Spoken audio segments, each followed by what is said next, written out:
یہ ہے حکمتیں اس عبادت کو آسان کرنے کی، اور یہ ساری حکمتیں جمع کر دی گئی ہیں حج کے اندر۔ حج میں ذکر بھی ہے اللہ کا، تلبیہ بھی ہے، شاعر اللہ کو دیکھنا ہے۔ حج میں آپ کو معلوم بیت اللہ کو صرف دیکھنا بھی ثواب ہے، طواف کر رہے ہیں۔ پھر یہ جب احرام میں ہیں آپ تو پابندیاں بھی نفسیانی جو ہے، جو روزے والی پابندیاں بھی کچھ آ جاتی ہیں۔ تعلق زن و شو نہیں ہو سکتا، چاہے بیوی ساتھ ہے، احرام کے اندر ہے، وہ تعلق حرام، پھر پیسہ بھی خرچ ہوتا ہے۔ تو تینوں حکمتیں وہ جامع ترین جو ہے سمجھیے کہ عبادت ہے۔ اسی لیے کہا گیا ہے کہ حج مبرور جو ہے وہ شے ہے جو حج اللہ کے قبول ہو جائے، وہ شے ہے کہ جس کے بعد انسان کے سابقہ زندگی کے سارے گناہ معاف ہو جاتے ہیں، اور وہ ایسے ہو جاتا ہے جیسے آج ہی اس کی ماں نے اسے جنا ہے، جیسے وہ آیا ہے بچہ معصوم ماں کے پیٹ سے، ایسے ہی وہ معصوم ہو جاتا ہے۔ لیکن وہ حج مبرور ہو، حلال کی کمائی سے حج کیا گیا، حرام سے نہیں۔ اور وہاں حج میں وہ ساری پابندیاں جو ہے بڑی عمدگی کے ساتھ، اعلیٰ اسلوب کے ساتھ نباہی گئی۔ فلا رفث ولا فسوق ولا جدال فی الحج۔ اب یہ ہے اصل میں جو دو لفظوں کا فرق میں نے واضح کرنے کے لیے اتنی لمبی بات کی ہے، عبادت اور عبادات۔ لفظی طور پر تو عبادت کی جمع عبادات، نماز بھی عبادت، روزہ بھی عبادت، حج بھی عبادت، زکوٰۃ بھی عبادت، یہ سب عبادات۔ اصل عبادت کیا ہے؟ ہمہ تن، ہمہ وقت، ہمہ جہت اللہ کی اطاعت، اس کی انتہائی محبت کے جذبے سے سرشار ہوگا۔ تو عمارت یہ ہے، بنی الاسلام علی خمس، اس عمارت کی بنیاد ان 5 چیزوں پر ہے۔ یہ 5 چیزیں جو ہیں یہ در حقیقت کوئی عمارت نہیں ہے، جو میں نے شروع میں بات آپ سے عرض کی تھی کہ اس حدیث کے اندر جو کانٹے کا لفظ ہے، جو اہم ترین ہے، بنیا، عمارت جو ہے وہ بنیاد کے اوپر اٹھائی گئی، عمارت اور ہے بنیاد اور ہے۔ ان کو ایک سمجھ لینا خلط مبحث ہے، یہی ہماری غلط فہمیوں کا، مغالطوں کا، گمراہیوں کا سبب بن گیا۔ ہم نے سمجھ لیا بس دین نام ان چیزوں کا، دین تو نام ہے بھائی اللہ کی پوری ہمہ تن، ہمہ وقت، ہمہ جہد، بندگی، غلامی، اس کی محبت سے سرشار ہو کر۔ ہاں غلطی ہو جائے توبہ کر لو، اللہ معاف کرے گا، عزم مصمم کے ساتھ کہ اب دوبارہ یہ کام نہیں کروں گا، اور صحیح جو ہے پچھتاوا ہو، پشیمانی ہو، تو اللہ تعالیٰ کی تو بہت محبت ہے اپنے ان بندوں سے۔ موتی سمجھ کے شان کریمی نے چن لیے قطرے جو تھے میرے عرق انفعال کے، کبھی شرمندگی کے احساس کے تحت اگر پیشانی پر کوئی پسینے کے آ جائیں چھوٹے چھوٹے ننھے ننھے قطرے، تو اللہ کو تو وہ موتیوں کی طرح پسند ہے۔ اللہ کو یہ توبہ جو ہے بہت پسند ہے۔ تو اس اعتبار سے یہ نہیں ہے کہ آپ سے یہ کہا جائے کہ قطعاً ادھر سے ادھر پوری زندگی جو ہے وہ کوئی پاؤں ہلے ہی نہ، نہیں۔ کل بنی آدم خطاؤن وخیر الخطائین التوابون۔ خطا ہو جائے گی، غلطی ہو جائے گی، وقتی جذبات کے تحت آ کر، کسی جذباتی سیلاب کے رو میں بہہ کر، یا کہیں کسی غلط ماحول میں کچھ عرصے رہے تھے، وہاں کے اثرات پڑ گئے، تو اس جو بھی کچھ ہو گیا آپ سے غلطی سرزد ہو گئی، لیکن اس سے فوراً توبہ کر لے، اللہ معاف کر دے گا۔ بلکہ اس کے لیے لفظ واجب استعمال کیا گیا سورہ نساء میں، انما التوبۃ علی اللہ للذین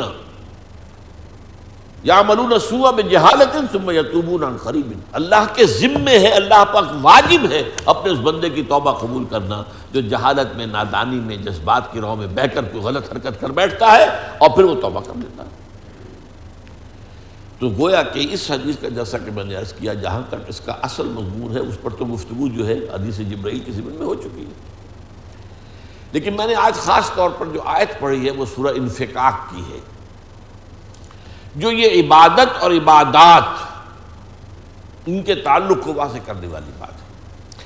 یہ جو 5 چیزیں ہیں بنی الاسلام علی خمس میں، ان میں پہلی چیز تو جیسا کہ میں نے بہت تفصیل سے بیان کیا ہے، یہ اسلام میں داخلے کی بنیاد ہے۔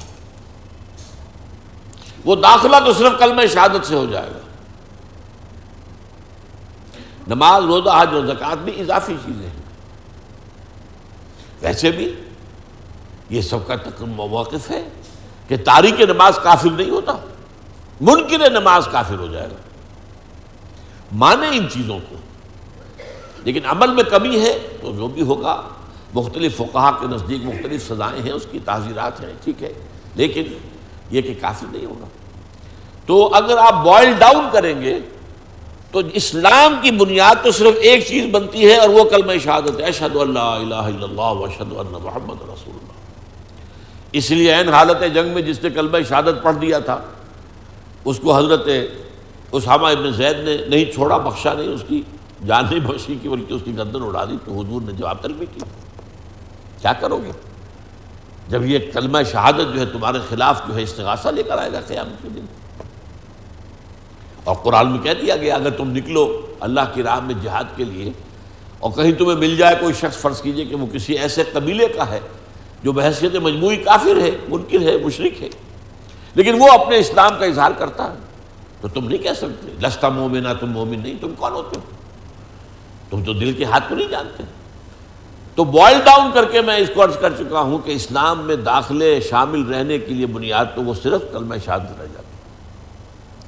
البتہ یہ جو آیت میں نے سنائی آپ کو، اس میں یہ واضح ہو جاتا ہے، یہ 4 عبادات، ان میں سے 2 کا خاص طور پر ذکر ہوتا ہے۔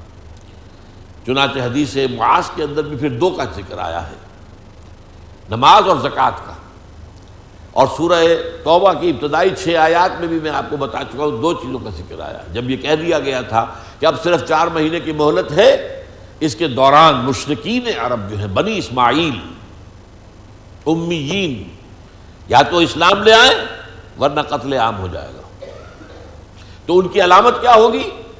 اگر وہ نماز قائم، اگر وہ توبہ کریں اور نماز قائم کریں اور زکوٰۃ ادا کریں۔ 2 چیزیں جو ہیں وہ وہاں بھی بیان ہوئی، اور 2 ہی چیزیں حدیث معاذ کے اندر آئی۔ لیکن یہاں پر جو ہے آپ سمجھ لیجیے 4 چیزیں ہیں۔ وَمَا أُمِرُوا إِلَّا لِيَعْبُدُوا اللَّهَ مُخْلِصِينَ لَهُ الدِّينَ حُنَفَاءَ۔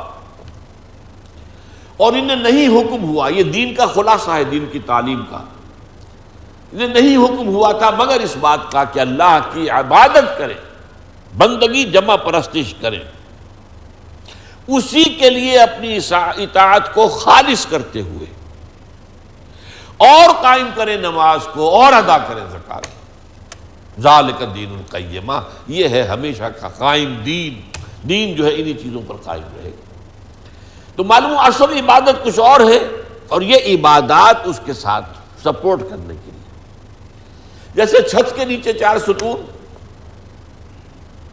اب فرض کیجئے چھت ہے ہی نہیں تو ستون کھڑے ہوئے، آپ کو کیا معلوم ہوگا یہ کیا پاگل پن ہے، کس نے بنائے یہ، کس لیے بنائے؟ بڑی تلخ بات کہہ رہا ہوں۔ آج ہمارے ذہنوں سے جب وہ چھت ہے اسلام، عبادت، وہ ذہن سے نکل گئی، ان ستونوں کی حیثیت کیا ہے؟ یہ صرف رسومات بن کر رہ گئے، ریچولز رہ گئی، روح اذاں رہ گئی، رسم اذاں روح بلالی نہ رہی۔ نماز، روزہ و قربانی و حج یہ سب باقی ہیں، تو باقی نہیں۔ تو بغیر چھت کے ستون بھائی کس لیے؟ لا یعنی، بے معنی، بے مقصد۔ وہ چھت جو ہے وہ اسلام، اسلام کے معنی اطاعت۔ بنی الاسلام علی 5، شہادت لا الہ الا اللہ وان محمد رسول اللہ، واقام الصلاۃ وایتاء الزکاۃ وحج البیت وصوم رمضان، متفق علیہ۔